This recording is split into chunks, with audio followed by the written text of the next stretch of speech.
मेरा नाम हसन बिलाल है। रिंग रोड मंडी पे चक्कर लगाया हमने। हमें यहाँ पे एक जानवर पसंद आया है, 7 लाख का परचेज किया है। माशाल्लाह दो दांत है, लेकिन पिछले साल से यहाँ पे कीमतें अभी थोड़ी ज़्यादा है। अभी तो मंडी शुरू ही हुई है सर, जी। कीमत ज्यादा होने की वजह क्या है? तो वजह यह है कि बॉर्डर खुलने का वजह हो सकता है, और इस तरह है कि व्यापारी बस आजकल मंडी ताज़ा ताज़ा शुरू हुई है, तो इस हवाले से इंशाल्लाह हो सकता है कि ईद के करीब करीब रेटें कम हो जाएं। उम्मीद है ये इंशाल्लाह। ज्यादा से ज्यादा क्या कीमतें हैं, कम से कम क्या कीमतें आपकी मंडी में? काफी कम से कम जो बछड़ा है तो वो तो मेरे ख्याल से कम होगा, लेकिन 2 लाख 2.5 लाख किस तरह है। और सबसे ज्यादा जो है तो वो तकरीबन 45 लाख 50 लाख तक दो अभी हमने देखे हैं, वो मिले हैं।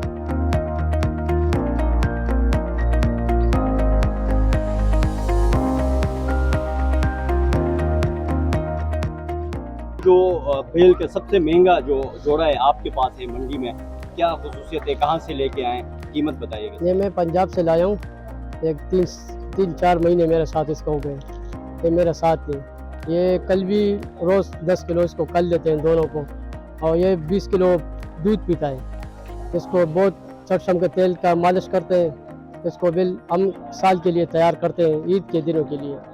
हम इंशाल्लाह इसके एक कीमत के 25 लाख रुपए, दूसरे का 20 लाख, 45 लाख रुपए जोड़ा।